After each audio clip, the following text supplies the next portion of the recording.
स्पेनियों की शोहरे आफाक तहजीब में औरत पालतू बिल्ली से ज्यादा मकाम हासिल न कर सकी। ईरान का हाल चाल यही रहा।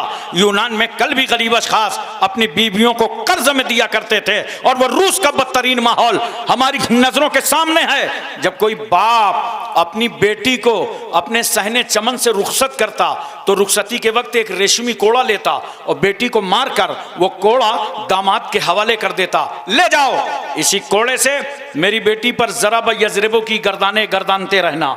मैं सोच में पड़ गया, जालिम रूसी, ये तो बता बेटी का कसूर क्या था, बेटी की खता क्या थी, बेटी का जुर्म क्या था, बेटी का गुनाह क्या था। रुखसत करते वक्त तूने कोड़े बरसा दिए, तो जालिम का जवाब यह होगा उसका गुनाह यह है कि मेरे घर में पैदा हो गई है। औरत की हैसियत इंतहाई जलील थी। गौतम बुद्ध कहता है औरत एक फरेब है, औरत एक धोखा है। अगर तुम आत्मा की शांति चाहते हो तो औरत से दूर भागते रहो। मशहूर फलासफर हकीम सुकरात की आवाज है कि औरत की मोहब्बत उसकी नफरत से ज्यादा खतरनाक है। अगर उसने मोहब्बत भरी नजर डाल दी तो समझ लो कि तुम तबाह हो गए।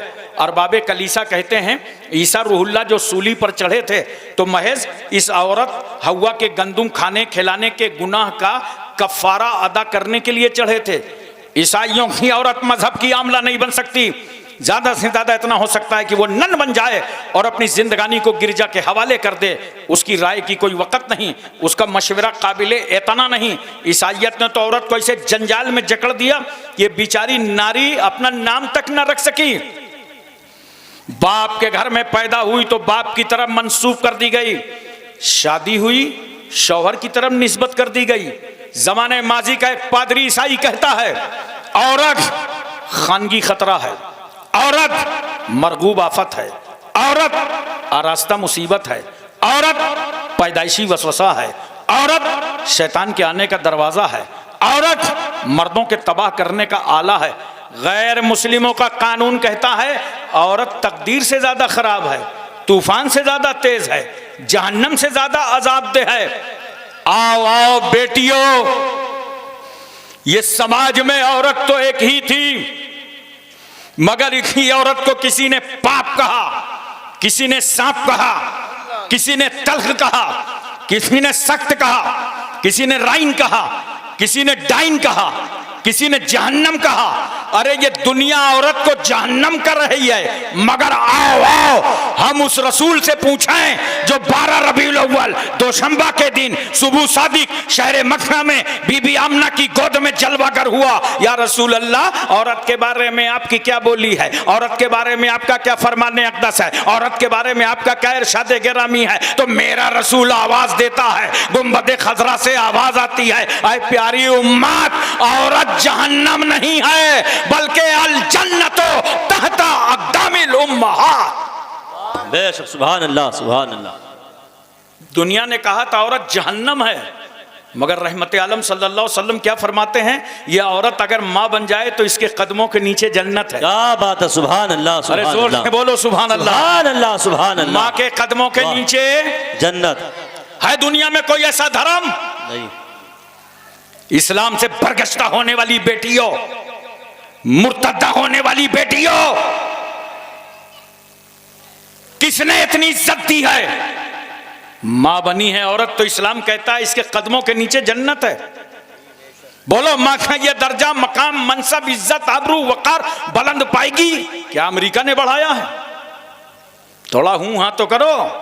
क्या अफ्रीका ने बढ़ाया है? एशिया, मलेशिया, इंडोनेशिया, सऊदिया, Libya, Cambodia, Korea, Mongolia, Maldives, Bhutan, Singapore, Burma, बरौनी, Vietnam, Hispania, Romania, Bulgaria, Czechoslovakia, Yugoslavia, Tanzania, England, Highland, Thailand, New Zealand, Nagaland, Nagaland, Gorkhaland ने बढ़ाया है। माँ के कदमों में जन्नत है। ये इंडिया की बोली नहीं है, ये तो हबीबे किबरिया की बोली है। सुभान अल्लाह। नारे तकबीर, नारे रिसालत, मसलके आला हजरत, मजहब इस्लाम, सानिए गाज़ी मिल्लत हजरत अल्लामा हाशिम कानपुरी साहब क़िबला, नारे तकबीर। सुभान अल्लाह, सुभान अल्लाह। हजरत जरा तवज्जो कीजिएगा, जिस इस्लाम ने औरत को इज्जत अता की, उस इस्लाम के ताल्लुक से कुरान कहता है इन्न दीन इंदल्लाहिल इस्लाम, बेशक दीन अल्लाह के यहाँ इस्लाम ही है। इस्लाम ने औरत को रहमत बनाया, इस्लाम ने औरत को बरकत बनाया, इस्लाम ने औरत को नेमत बनाया, और इस्लाम तो खुद ही बरकत बनकर आया है। इस्लाम इंसानियत का दीन है, मानवता का दीन है, बशरियत का दीन है, इखलास का दीन है, अखलाक का दीन है, भाईचारा का दीन है, मसावात का दीन है, अहिंसा का दीन है। ये इस्लाम ही का अखलाक था जिसने अबू बकर को सिद्दीक अकबर बना दिया, उमर को फारूक आजम बना दिया। बेशक, सुभान अल्लाह सुभान अल्लाह। बहुत कहाँ हैं वो लोग जो ये कहते हैं इस्लाम तलवार से फैला है? बाजारों में बैठते हो, लोग इतराज करते हैं, गर्दन झुका के चले आते हो। इन उलमाए किराम की सोहबत में बैठा करो, इनसे दीन सीखा करो।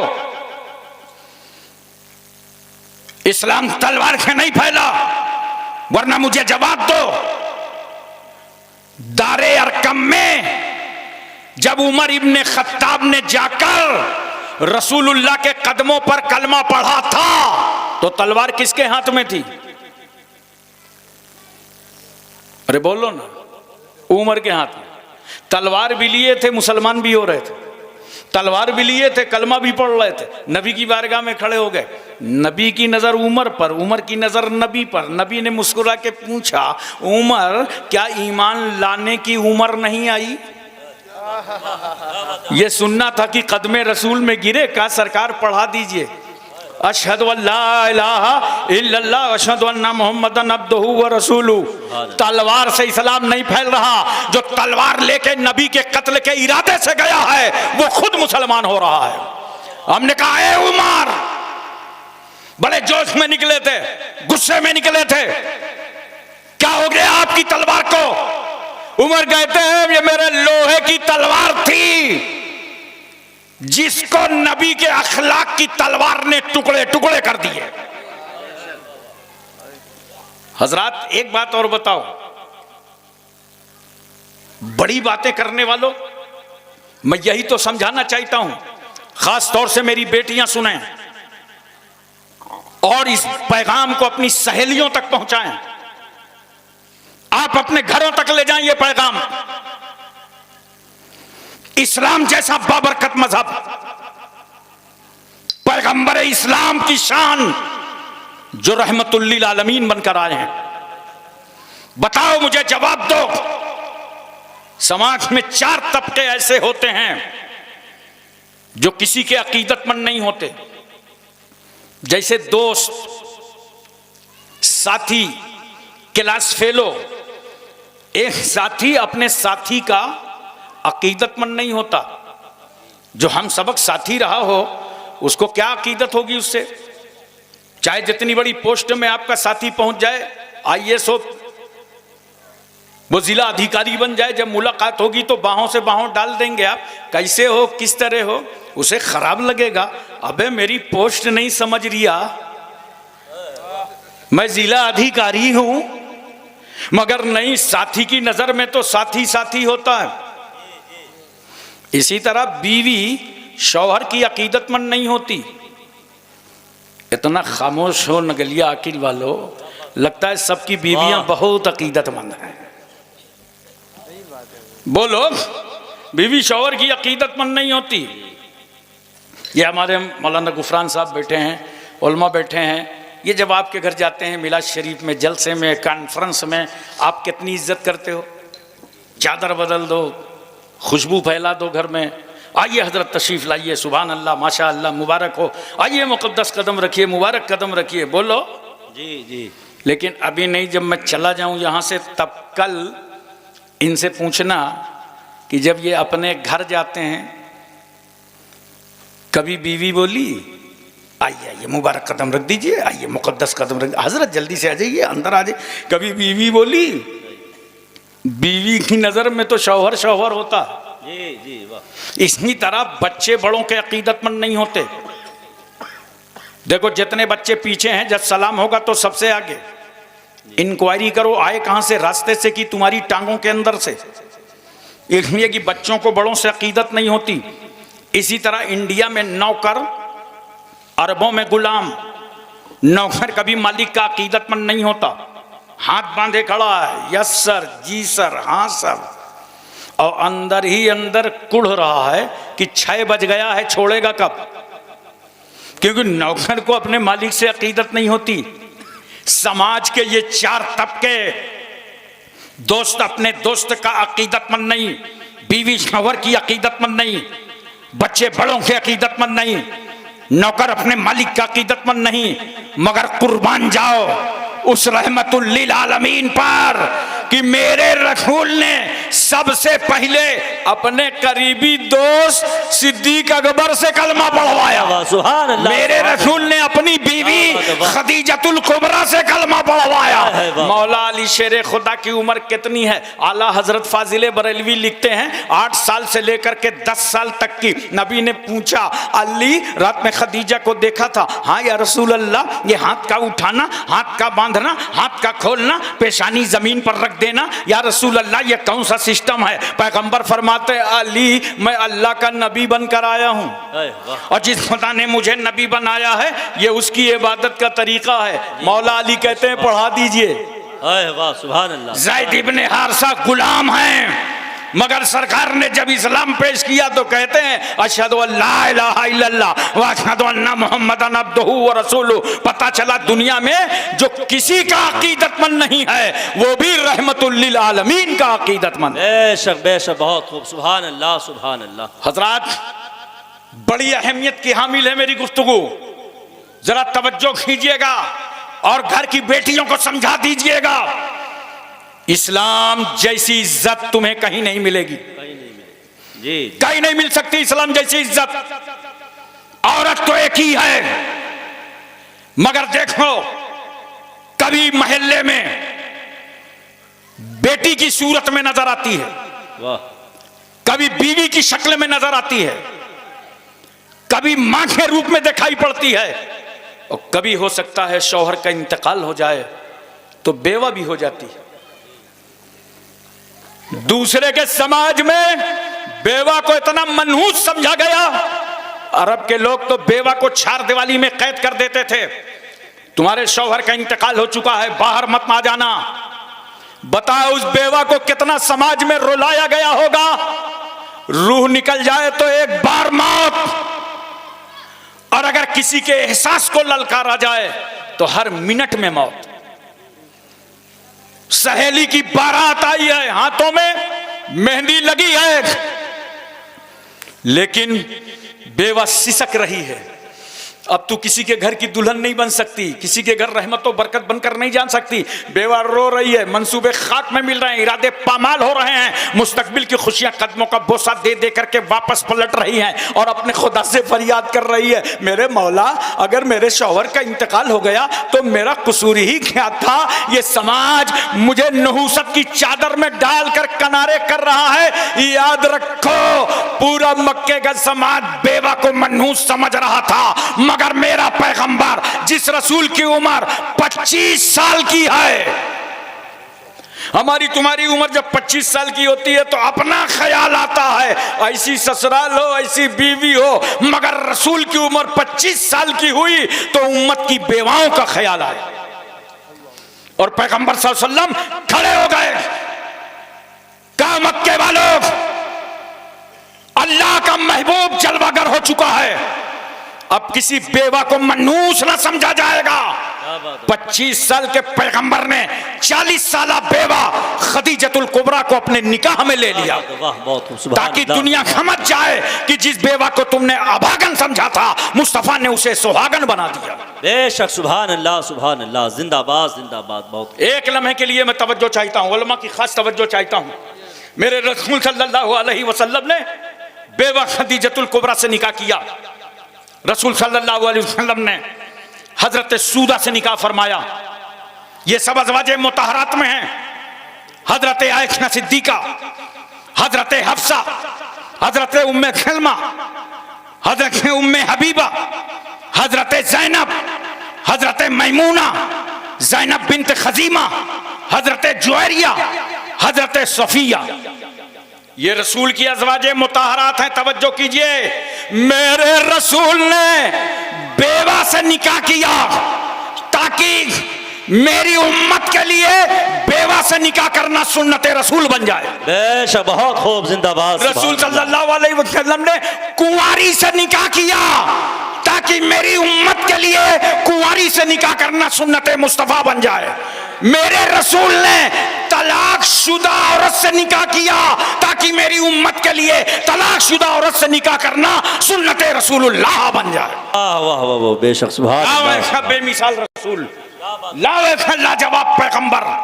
एक बात और सुनो मुसलमानों, यही हक नहीं, सरकार सल्लल्लाहु अलैहि वसल्लम ने 1,24,000 कमोबेश सहाबा किराम को पढ़ा लिखा करके तैयार किया दीन की इशाअत के लिए, दीन की तबलीग के लिए, दीन के फरोग के लिए।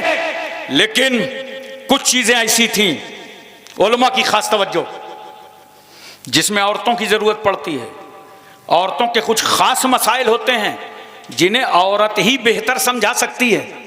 देखो, नूरुल इज़ा से लेकर हिदायत में पढ़ डालो, हर किताबु तहारत में बाब बंधा होगा, बाबुल हैज, बाबुल निफास, बाबुल इस्तिहाजा। ये वो मसाइल नहीं, इन उलमा से पूछो कि जब अपने उस्ताद के सामने हमने पढ़ा तो आंख बंद कर लिया, उस्ताद ने तर्जमा कर दिया, आगे बढ़ गए, वो भी समझ गए, हम भी समझ गए। हमने जब अपने शागिर्दों को पढ़ाया, आंख बंद कर लिया, आगे बढ़ गए, दोनों समझ गए। कुछ औरतों के खास मसाइल होते हैं, तवज्जो चाहता हूं मैं, उन मसाइल को एक औरत ही बेहतर समझा सकती है। तवज्जो कीजिए, एक औरत ही बेहतर समझा सकती है। यही वजह है कि अज़वाजे मुताहरात ने रसूल सल्लल्लाहु अलैहि वसल्लम से हदीसें भी रिवायत फरमाई। बोलो मोहब्बत से सुभान अल्लाह, सुभान अल्लाह, दिल लगा के बोलो सुभान अल्लाह। सुभान अल्लाह, हदीस की रिवायत फरमाई। वाह वाह वाह। देखो, हजरत सूदा ने 5 हदीसें रिवायत फरमाई हैं। हजरत आयशा सिद्दीका ने 2210 हदीसें रिवायत फरमाई हैं। हजरत हफ्सा ने 60 हदीसें रिवायत फरमाई हैं। हजरत उम्मे सलमा ने 378 हदीसें रिवायत फरमाई हैं। हजरत उम्मे हबीबा ने 65 हदीसें रिवायत फरमाई हैं। हजरत जैनब ने 11 हदीसें रिवायत फरमाई हैं। हजरत मैमूना ने 76 हदीसें रिवायत फरमाई हैं। हजरत जुवैरिया ने 7 हदीसें रिवायत फरमाई हैं और हजरत सफिया ने 10 हदीसें रिवायत फरमाई। सुभान अल्लाह, सुभान अल्लाह, बहुत खूब, जिंदाबाद जिंदाबाद। वाह, नोट करो, अज़वाजे मुताहरात के जरिए भी मेरे पैगंबर ने इस उम्मत की औरतों और मर्दों तक इस्लाम पहुंचाया। वरना रसूलुल्लाह घर में हैं, जो पैगंबर फरमा रहे हैं घर से सुन के वही रिवायत करेगा जो रसूलुल्लाह के घर में हो। बोलो, तो अज़वाजे मुताहरात रिवायत कर रही हैं। और इसीलिए हम कहते हैं हजरत आयशा सिद्दीका आलिमा थी, कारिया थी, मुफ्तिया थी। सहाबा किराम हजरत आयशा सिद्दीका से इस्तिफाजा किया करते थे। बोलो मोहब्बत से। और एक बात और सुन लीजिए, उनकी उम्र कम थी, तवज्जो चाहता हूं, उम्र कम थी, कम उम्र में निकाह हुआ, लेकिन रुखसती कब हुई? जब उम्र मुकम्मल हो गई। अरब के मुताबिक जब उम्र मुकम्मल हो गई तब रुखसती हुई। उम्र कम, और जो कम उम्र होता है उसका जहन बहुत अच्छा होता है। इन उलमा से पूछो, हुफ़ाज़ से पूछो। बेशक, बेशक। अगर अभी किसी 50 साल वाले से कह दिया जाए हाफजा कर लो, तो कहेगा नहीं, कोई पोता वोता पैदा होगा तो देखा जाएगा। 50 साल की उम्र में वो हाफजा नहीं कर पाएगा, 40 साल की उम्र में वो हाफजा नहीं कर पाएगा। अगर कर लिया है और उसी को बरकरार रखे तो बहुत बड़ी बात है। लेकिन एक 8 साल के बच्चे को, 7 साल के बच्चे को, 10 साल के बच्चे को, 12 साल के बच्चे को शोबे हिफ्ज़ में बैठा दो, इंशाअल्लाह 3-4 साल के अंदर वो हाफिज़े कुरान बन जाएगा। क्यों? कि उम्र कम है, जहन अच्छा है। तवज्जो कीजिए, हजरत आयशा सिद्दीका रदियल्लाहु ताला अन्हा से निकाह करना नबी करीम सल्लल्लाहु अलैहि वसल्लम की बेशुमार हिकमतें, मगर मैं अपनी कम इल्मी की बुनियाद पर समझने की कोशिश करता हूँ। कम उम्र से निकाह फरमाया, मुकम्मल उम्र में रुखसती फरमाया, क्योंकि जब उम्र कम होती है दिमाग अच्छा काम करता है। इसीलिए तो हजरत आयशा सिद्दीका ने 2210 हदीसें रिवायत फरमाई। सुभान अल्लाह, नारे तकबीर, नारे रिसालत, सानिए गाज़ी मिल्लत, मसलके आला हजरत। सुभान अल्लाह, सुभान अल्लाह। मेरी बेटियों, तुम बंबई की अदाकारों को ना देखो, सैयदा फातिमा के किरदारों को देखो, उम्मे कुलसुम की जिंदगी देखो, ज़ैनब का नक्शे कदम देखो। आज कितना प्रॉब्लम हो गए ये मोबाइल के जरिए। मोबाइल का इस्तेमाल सही करो। एक सिक्के के दो रुख होते हैं, एक रुख अगर मिट जाता है सिक्का ही नहीं चलता, दोनों में छपाई जरूरी है। इसी तरह याद रखना, जैसे ये माइक है ना, देख रहे हो, पूरी तवज्जो है, माइक देख रहे हो, माइक से अगर गाना गाया जाए तो लानत, नौटंकी वालों के हाथ में हो तो लानत, साइनुमा के पर्दे घर में हो तो लानत, और इसी माइक से अगर कुरान पढ़ा जाए, वाह, हदीस पढ़ी जाए, जी जी, वाह, बयान किया जाए, तो यही माइक रहमत है। जी, बेशक बेशक। कलम देखना है ना, बोलो, देखो कलम में भी दो रुख हैं, हाथ देखा करो, ये कलम किसके हाथ में है। कलम अगर गुस्ताखे रसूल के हाथ में आए तो लानत है।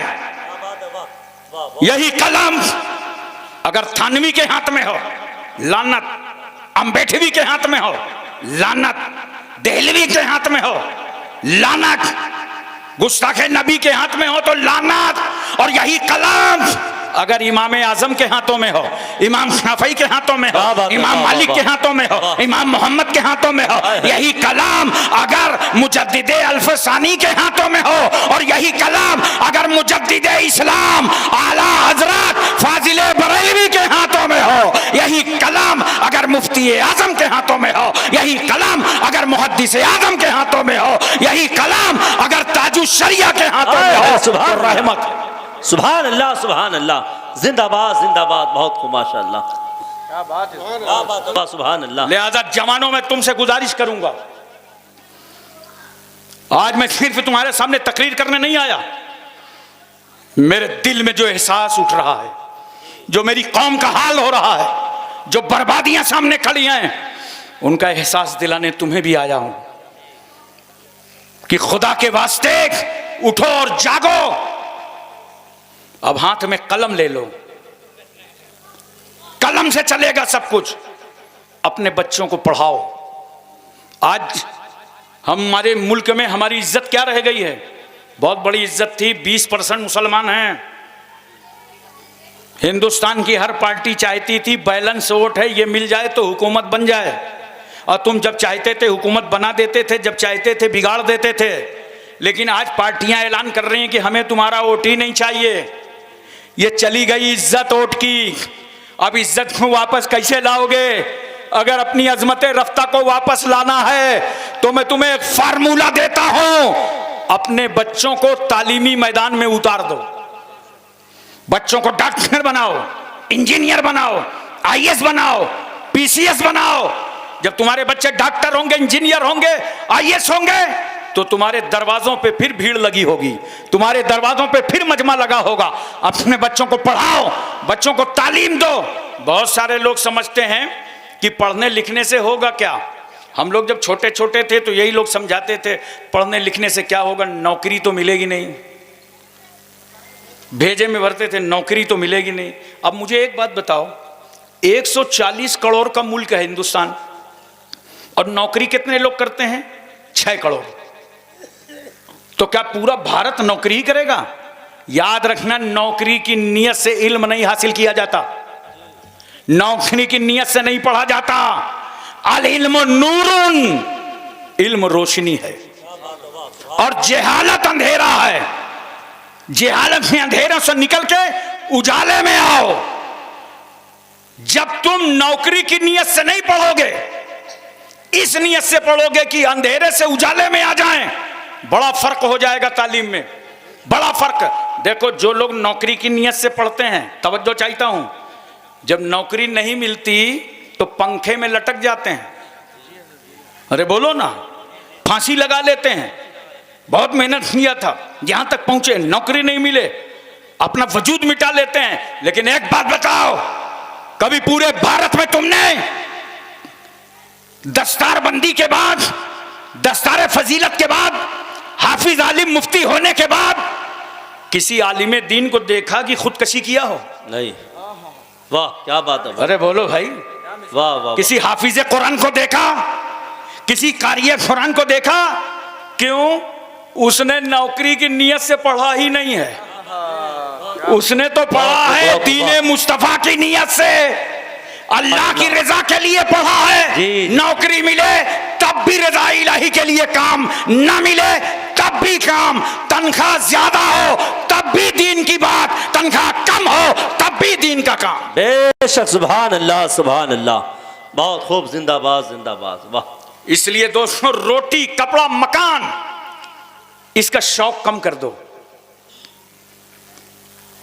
अगर 4 जोड़े कपड़े सिलवाते हो साल में, 2 ही जोड़े सिलवा के काम चला लो। क्यों? अभी तुम्हारे 2 जोड़े कोई नहीं देखेगा, पढ़ रहे हो। और अगर इसी तरह जिंदगी गुजार दिया, पढ़ाई न की, तरक्की न किया, तो समाज तुमसे मुतालबा करेगा कि हर शादी में कपड़े बदल के आओ, और तुम्हारी आमदनी है नहीं तो शर्म से चकनाचूर हो जाओगे। अगर ये जिंदगी किफायत शारी से गुजार दोगे और पढ़ाई के मैदान पे आगे आओगे, तो इंशाअल्लाह अगर तुमने 15 साल मेहनत कर दी पढ़ने में, तो 80 साल तक मुस्कुरा के जिंदगी गुजारोगे। इसलिए पढ़ाई की तरफ रग़बत दिलाओ। और मेरा एक जुमला नोट कीजिए, वो जुमला नजर करने जा रहा हूं जिसको मैंने सिर्फ इंडिया में नहीं, साउथ अफ्रीका में भी कहा था। इतना पढ़ो, इतना पढ़ो।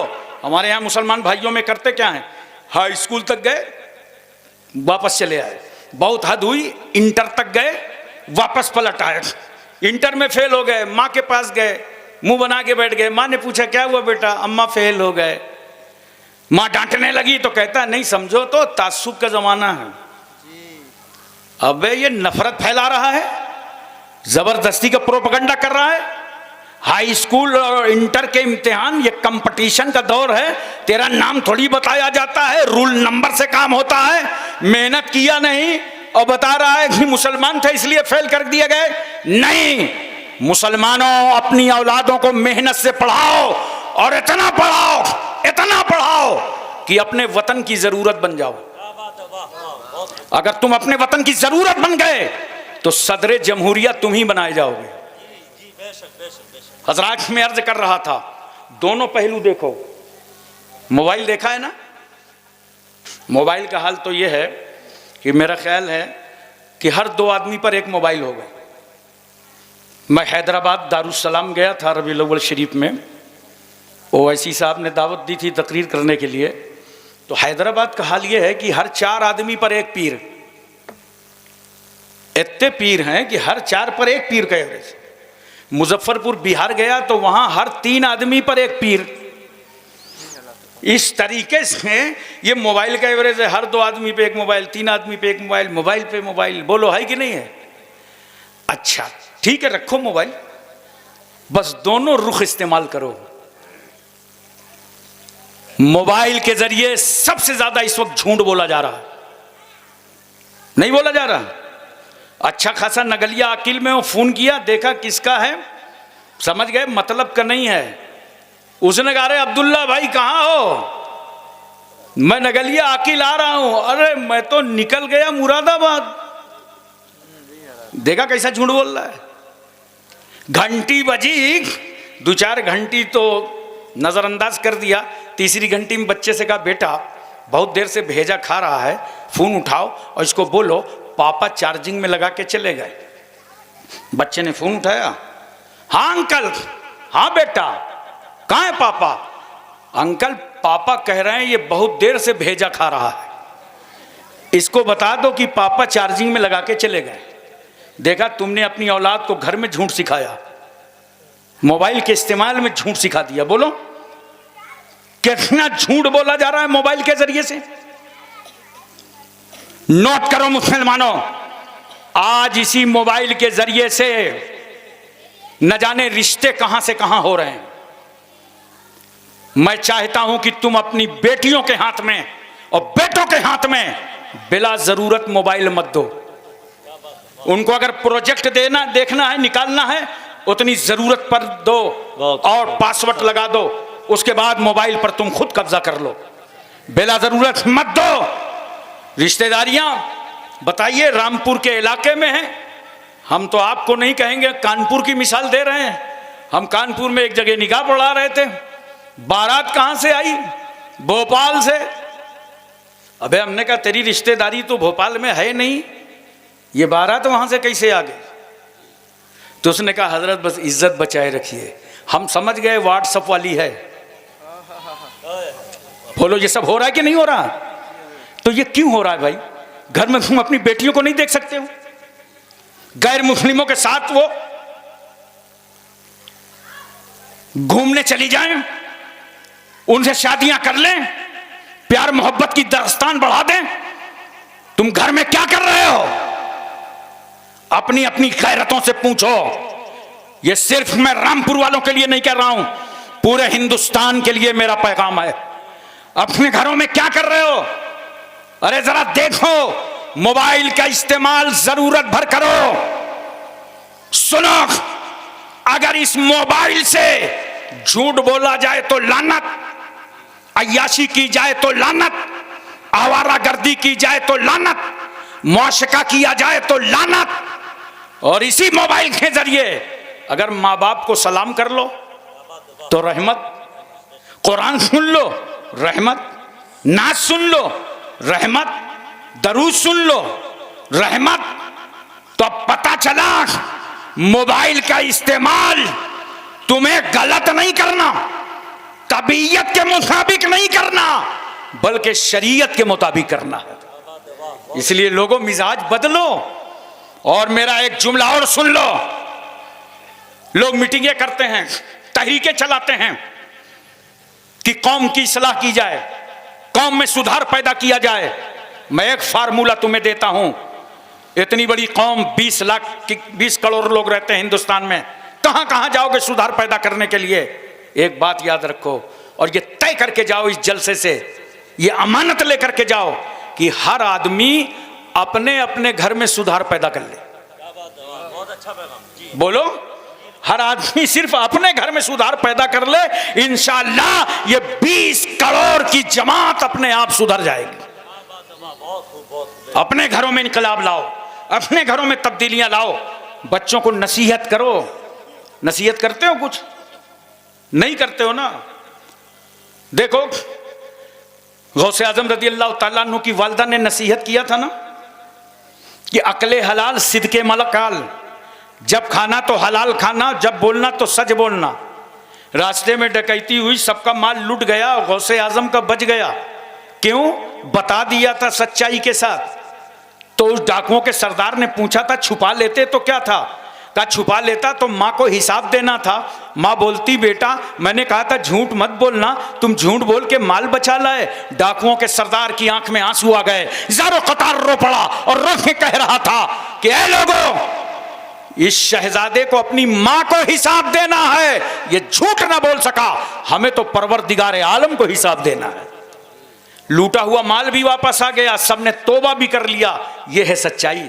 जब तुम्हारे बच्चे घरों से जाया करे ना शादी में, ब्याह में, तो उनको कुछ नसीहत किया करो। ये नहीं कि बढ़िया लोफड़ पट्टी बना दिया, डिजाइन बढ़िया बना दिया, पाउडर ऑर्डर खूब लगा दिया। नहीं, जब तुम्हारा बेटा तुम्हारे घर से जाए तो उसको नसीहत करो, बेटे शादी में जा रहे हो, निगाह नीची करके जाना। अरे बोलो ना सुभान अल्लाह। निगाह नीची करके जाना, और बीच रास्ते में अगर कोई पत्थर पड़ा हो ना तो उसे उठा के तुम किनारे फेंक देना, उसके किनारे रख देना। देखो स्पेन का वो चौराहा मुझे याद है कि एक पादरी गुजर रहा था, उसने देखा चौराहे पे भीड़ लगी है। लोगों से पूछा ये मजमा कैसे लगा है?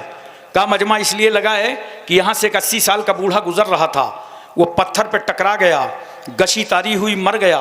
पादरी ने कहा मरने वाले को मैं भी देखना चाहता हूँ, चलो शौक से देखो। पादरी जब उस लाश पर पहुंचा तो उसकी आंखों में आंसू बह रहे थे और वो ज़ारो कतार रो रहा था। लोगों ने कहा क्यों रो रहे हो, क्या बात है? कहा रो इसलिए रहा हूं कि मरने वाले तू पत्थर से टकरा के मर गया। लगता ऐसा है कि इस रास्ते से कोई मुसलमान नहीं निकला, लोगों ने पूछा मुसलमान निकला होता तो क्या रास्ता बदल देता, मलकुल मौत का रूट बदल देता? का रास्ता तो न बदलता, मगर बीच रास्ते में जो पत्थर पड़ा था, अगर मुसलमान निकला होता तो इसे उठा करके वो किनारे कर देता। अपनी औलादों को नसीहतें किया करो, भूल गए हो अच्छे तरीके बताया करो। बेटे बड़े मिल जाएं तो ताजीम करना, छोटे मिल जाएं तो उन पर शफकत करना। पिछली बहुत सारी बातें हम भूलते चले जा रहे हैं, इसलिए तबाहियां हमारे साथ ज्यादा आ रही हैं। पहले सब्जी खरीदने जाते थे ना बाजार, तो पूरा झोला भर गया, सब्जी खरीद लिया, बोलो तो सब्जी वाला क्या करता था, थोड़ी सी हरी धनिया, थोड़ी सी मिर्चा, पुदीना पेमेंट लेने के बाद अलग से डाल देता था। तो आप बहुत खुश हो जाते थे, अरे यार बड़ा अच्छा आदमी है, इतनी मिर्ची और धनिया इसने अलग से दे दिया। जानते हो ये तरीका उसका क्या है? इसको इंडिया में तो कहेंगे कस्टमर को खुश करना, लेकिन हकीकत ये है इस्लाम ने कहा है मोमिनों को खुश रखो।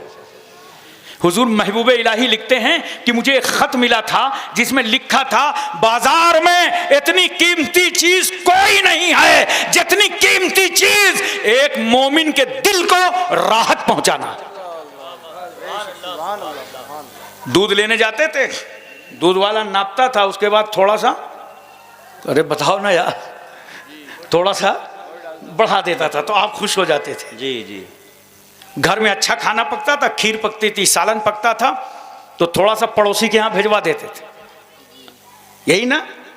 और ये होता था कि कल मेहमान आएंगे तो वो कहते थे आज अच्छा खाना ना बनाओ, कल बनाना, मेहमान आएंगे, मेहमान आएंगे तब खाना खाएंगे। अब 4 घंटा बैठा रह जाए मेहमान, लेकिन प्रोग्राम ये है मेहमान चला जाए तो खाना खाए। मुंबई चले जाओ तो घंटों वो चाय पिलाता रहेगा, आधा घंटे में चाय पिलाता रहेगा, खाना नहीं खिलाएगा। तवज्जो देखिए, और जबकि मेरे आका सल्लल्लाहु अलैहि वसल्लम फरमाते हैं तामुल वाहिद यकफी लिल इस्नैन, एक का खाना 2 के लिए काफी होता है। जी वाह वाह, बेशक बहुत खूब। पूछो इब्राहिम अलैहिस्सलाम से, दस्तरखान लगाते थे और कोई मिलता नहीं था तो मीलों ढूंढने चले जाते थे, कोई मेहमान जाए तो खाना खाएं। मौला अली शेर खुदा की आंख में आंसू थे, लोगों ने पूछा क्यों रो रहे हैं? कहा आज 3रा दिन गुजर रहा है मेरे घर में कोई मेहमान नहीं आया। जरा ये माहौल बनाओ, ये मिजाज बदलो मुसलमानों, अपने आप में तब्दीली लाओ और एक सच्चे मुसलमान बन करके जिंदगी गुजारो। देखो ना आज क्या कर रहे हैं हमारे नौजवानों को, आइडियल किसको बना लिया? कितने अफसोस की बात है। मुंबई के अदाकारों को, जिसको देखा कि फटी पैंट पहने हुए सब फटी पैंट खरीद लाए, बोलो, और इतनी टाइट पैंट पहनते हैं पता नहीं चलता इसने पैंट को पहना है कि पैंट ने इसको पहना। मैं कुर्ला आ रहा था भिंडी बाजार से, मुंबई से, एक बच्चा सामने खड़ा था, कहा हजरत मुझे भी ले लीजिए, मैंने बैठा लिया।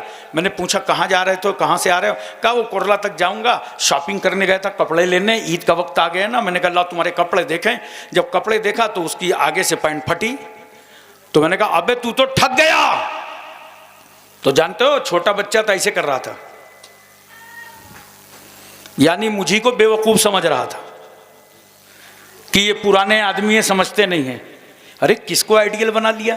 तुम्हारे पास आइडियल हैं, तुम किसी गैर को क्यों बना रहे हो?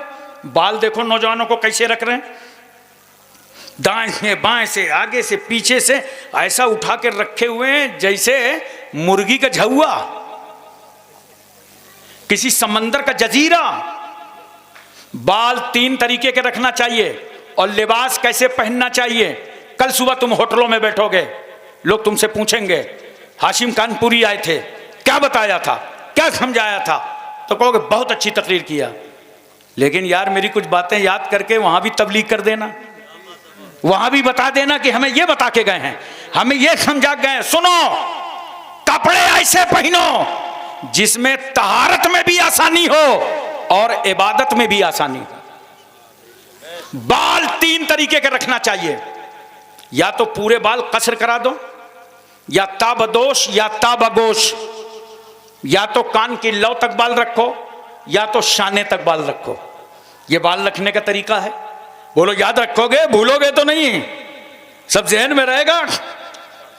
आजकल तो मेरा ख्याल है अभी आपके यहाँ नहीं चल रहा होगा, खड़े खड़े लोग खाना खाने लगे, चल रहा है क्या?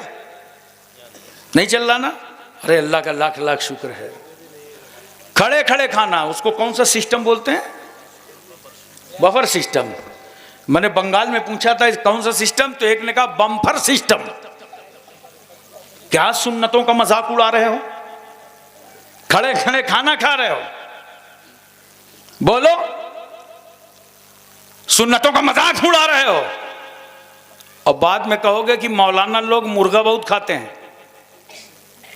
और ये याद रखें उलमाए किराम, ये वही बोलता है जो कभी किसी आलिम की दावत नहीं करता, किसी इमाम की दावत नहीं करेगा, वही बोलेगा मौलाना लोग मुर्गा बहुत खाते हैं। बोलो, हमेशा याद रखना। अरे भाई मैं तुम्हें बता दूं, कभी अकल से सोचो, अगर मुर्गा बहुत खाते हैं तो कहाँ खाते हैं? हमें तुम्हारे ही दस्तरखान पे तो खाते हैं।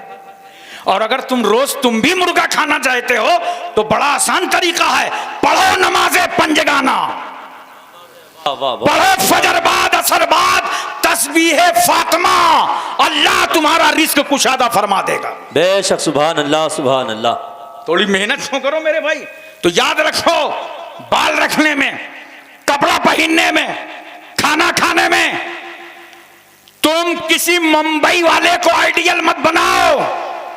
वो लोग उनको आइडियल बनावें जिनका इस कायनात में कोई आइडियल ना हो। हमारे आइडियल हादी अकबर जनाबे मोहम्मदुर रसूलुल्लाह हैं। हमारे आइडियल सैयदना सिद्दीक़ अकबर हैं, फारूक आजम हैं, उस्मान गनी हैं, मौला अली हैं, हजरत साद हैं, सईद हैं, तलहा, जुबैर, अम्मार, बुजर, खालिद बिन वलीद, अबू बैदा बिन जर्रा, अब्दुर्रहमान बिन औफ, साहिब रूमी, सलमान फारसी, बिलाल हबसी, हजरत अनस, अबू हुरैरा, अबू दरदा, अमीर हमदा। हमारे आइडियल सैयदना गौसे आजम हैं, ख्वाजा अजमेरी हैं, आकाए नक्शबंद हैं, मौलाए सोहरवर्द हैं, कुतुबुद्दीन बख्तियार काकी, महबूबे इलाही, साबिर कलियरी, जिंदा शाह मदार, वारिसे देवा, मखदूमे के चौचा, मखदूमे जजमऊ, नसीरुद्दीन चिराग देलवी, शाह जमालुल्लाह रामपुरी, मुनव्वर अली शाह इलाहाबादी, शरफुद्दीन याह्या मुनैरी, अलाउल हक पंडवी, अखी सिराजुद्दीन, मखदूमे माहिम, बाबा बहाउद्दीन, बाबा ताजुद्दीन, मखदूम शामीना, सैयद सालार मसूद गाजी, सरकारे महरेरा।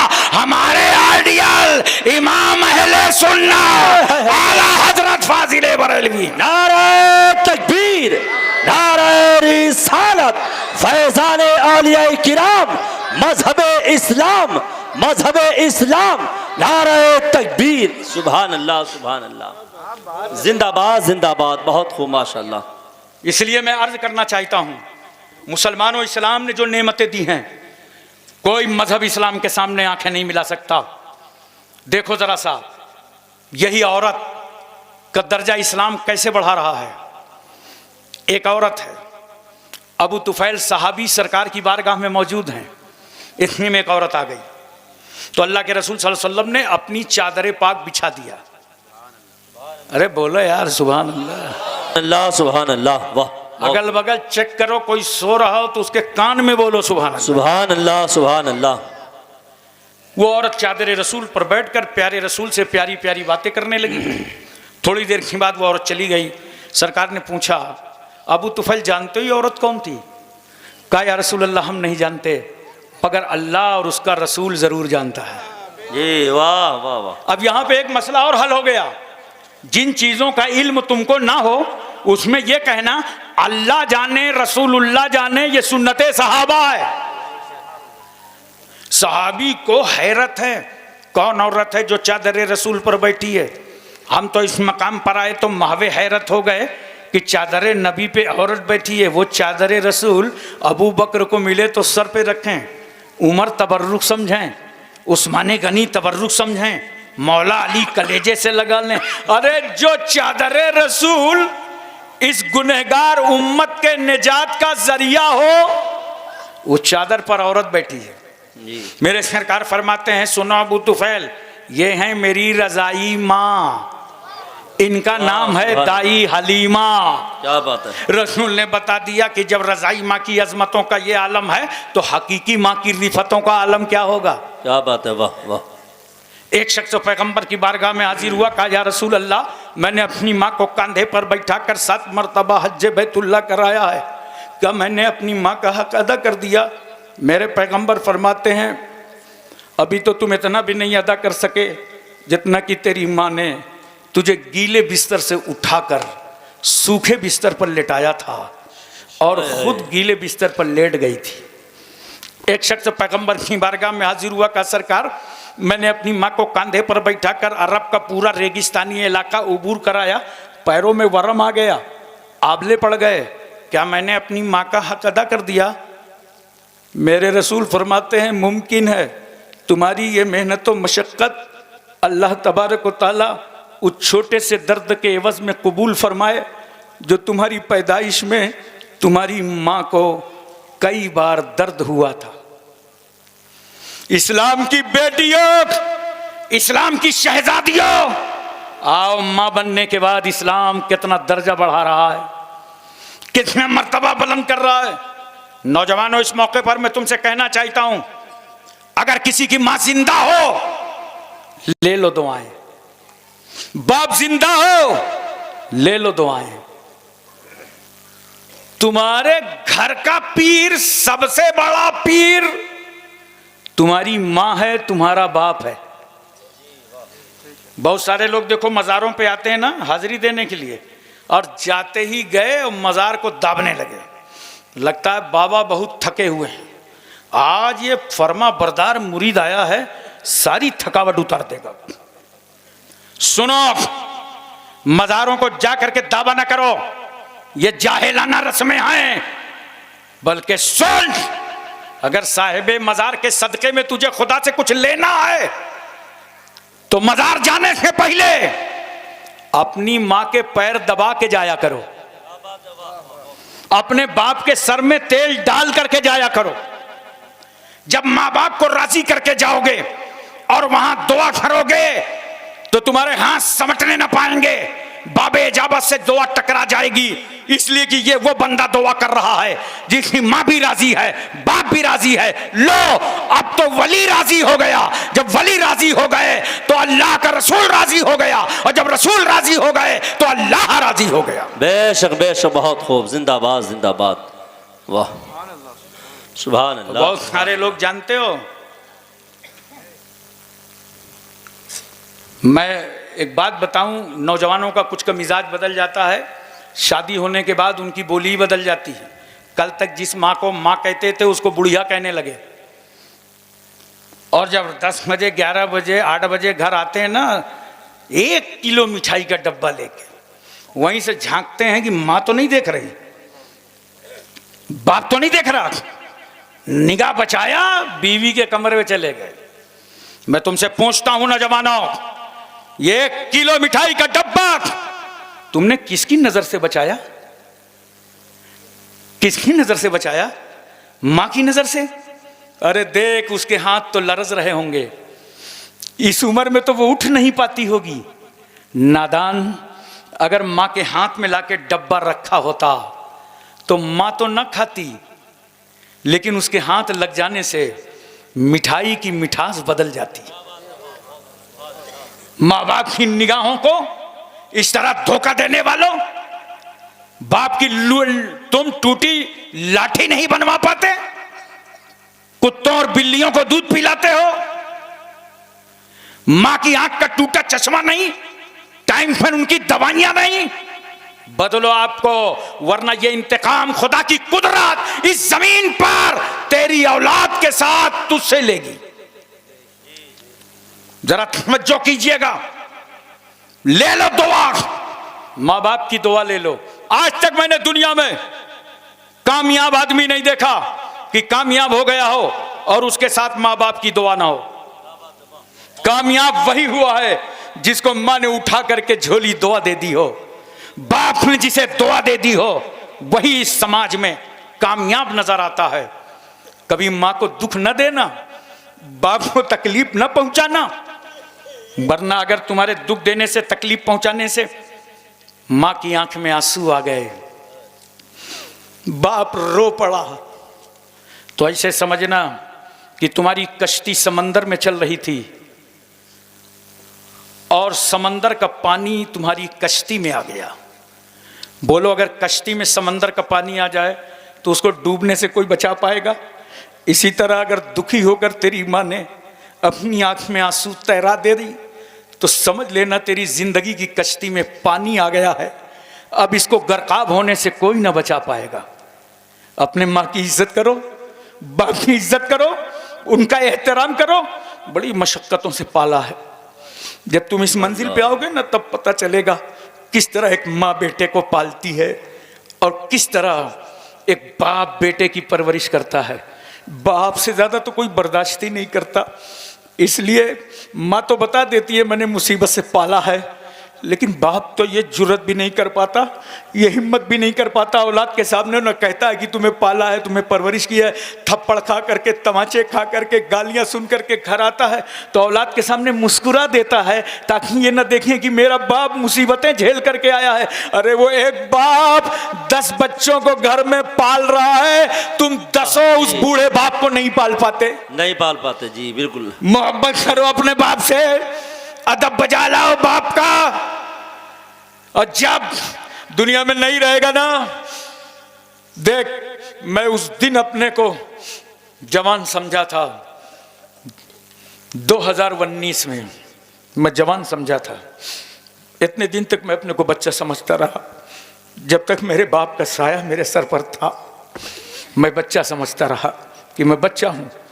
और बाप का साया उठा तब ये दुनिया के अंधेरे और उजाले समझ में आए। कदर करो, बाप की इज्जत करो। पूरी कुर्बानी कर देता है जिंदगी की। शुगर उसको हो जाए, हार्ट अटैक की बीमारी उसको पैदा हो जाए, ब्लड प्रेशर उसको हो जाए, टीवी उसको हो जाए, तमाम बलाएं उसको झेल ले, बदन में दर्द, हाथ में दर्द, कमर में दर्द। ये क्यों पैदा होता है? ये आल औलाद के लिए वो बेतहाशा मशक्कतें करता है, आराम को आराम नहीं समझता। नौजवानों, अपने बाप की कदर करो, बाप से मोहब्बत करो। और अगर माँ बाप जिंदा हैं तो ले लो दुआएं, दुआएं ले लो। बायजीद बुस्तामी हैं, जिनकी माँ ने कहा बेटा पानी लाओ। बायजीद बुस्तामी आए, प्याले में पानी लिया, माँ के सराहने आए तो देखा माँ की आंख बंद है। खड़े हो गए कि जब माँ की आंख खुलेगी तो पानी पेश करूंगा। काफी रात गुजर गई, माँ ने आंख खोला तो सामने वफादार बेटा पाया। बेटा बायजीद तुम? हाँ माँ, आपने पानी मांगा था, मैं लेकर के हाजिर आ गया।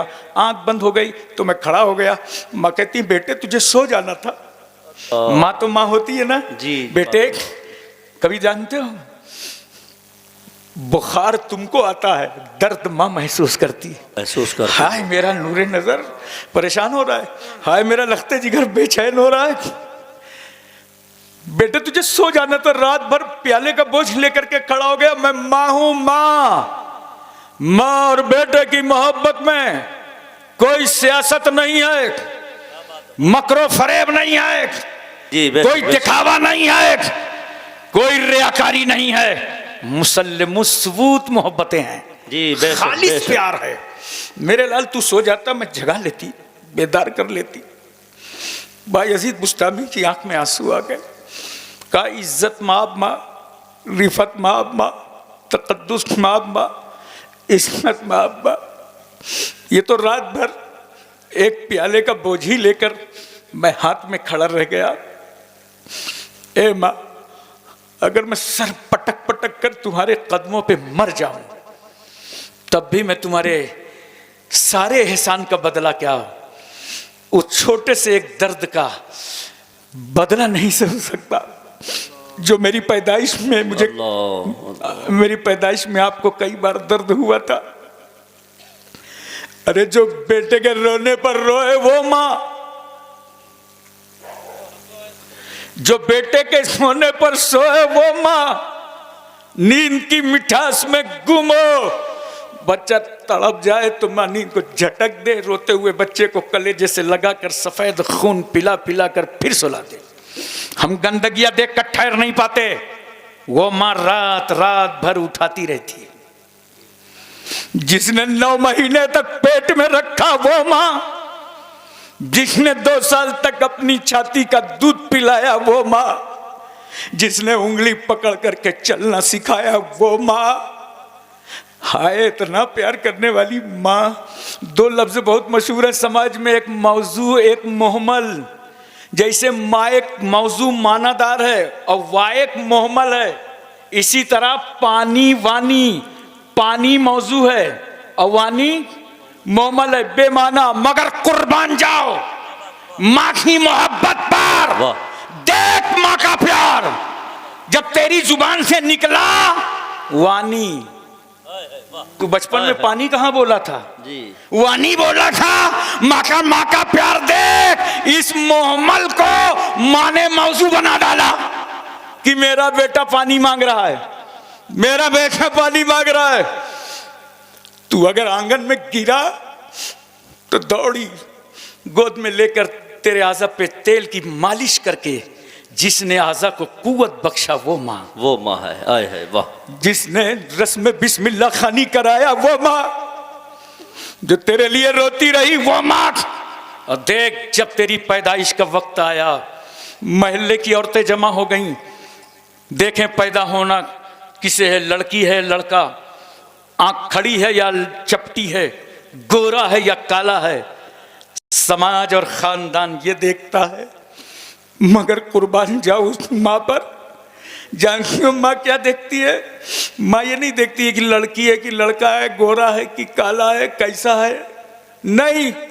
माँ कहती है घर वालों से, खाली इतना बता दो पैदा होने वाला जिंदा है कि नहीं। आए है वाह वाह, क्या बात है, बहुत खूब। जिंदाबाद जिंदाबाद। सांसें ले रहा है कि नहीं ले रहा? मेरा नूरे नजर, मेरी लगते जिगर, मेरी बेटी मेरा बेटा कोई हो, ये बताओ सांसें चल रही हैं कि नहीं?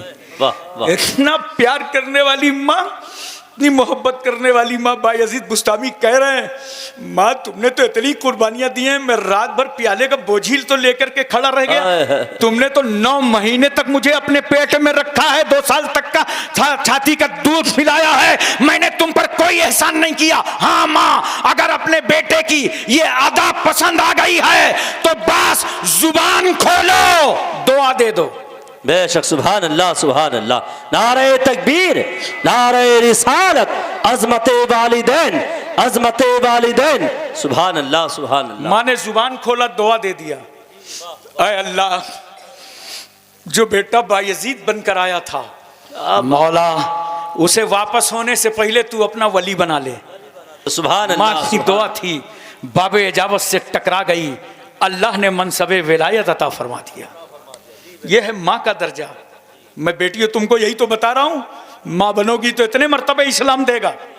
और वहां कुछ नहीं है, नार है, सकर है, जहन्नम है, इसके अलावा कुछ नहीं है। इस्लामी मजहब ही तुम्हें जन्नती बना सकता है। तुम्हारे कदमों में जन्नत की गारंटी इस्लाम ही दे रहा है। देखो जरा सा और सुनो, शादी होती है बेटियों, फिर देखो तुम्हारा दर्जा क्या बुलंद होता है। सरकार सल्लल्लाहु अलैहि वसल्लम क्या फरमाते हैं? यतीम है वो शौहर जिसकी बीवी ना हो, और यतीम है वो बीवी जिसका शौहर ना हो। सरकार सल्लल्लाहु अलैहि वसल्लम ने हमको और आपको नजरिया अता फरमाया, ए लोगों, हमारे तुम्हारे घर जो औरत आती है, बीवी आती है, तो सिर्फ बीवी बनकर नहीं आती, वो रहमत और बरकत बनकर आती। मगर बहुत सारे लोग तो समझते हैं कि झाड़ू बर्तन के लिए आई है, और अगर कहीं जहेज कम लाई तो आप न्यूज़ सुनेंगे कि एक स्टोव दुर्घटना में बहू की मृत्यु हो गई। जानते हो ये स्टोव हमेशा बहू पे फटता है, वो बुढ़ीवा सास पे नहीं फटता जो सुपारी काट काट खाती रहती। और हमने अखबारात पढ़े, न्यूज़ सुना है, रसायल देखें, स्टोव पर मरने वाली बेटी का नाम शमसुन्निसा, कमरुन्निसा, जैबुन्निसा, जमीला नहीं मिला, सुशीला मिला है। और अगर शाजो नादिर मिल भी जाए तो इसका कोई एतबार नहीं है।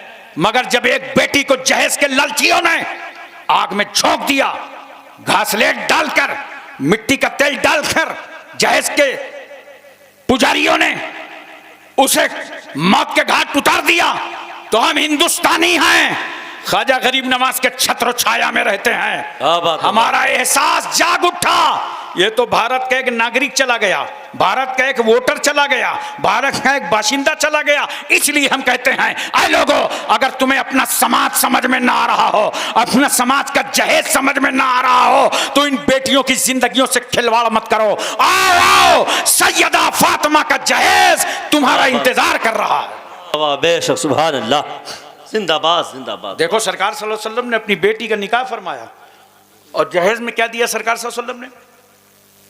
एक बांध की चारपाई, एक चमड़े का गद्दा, जिसके अंदर रूई के बजाय खजूर के पत्ते, एक छागल, एक मशकीज़ा, 2 मिट्टी के घड़े, आटा पीसने की चक्की। ये मुख्तसर जहेज रसूल किसको दे रहे हैं? अपनी बेटी, सबसे लाडली चहीती बेटी खातून जन्नत को। मेरे रसूल कुछ भी दे सकते थे, बागे फितक के मालिक थे, मुस्तफा कुछ भी अता कर देते।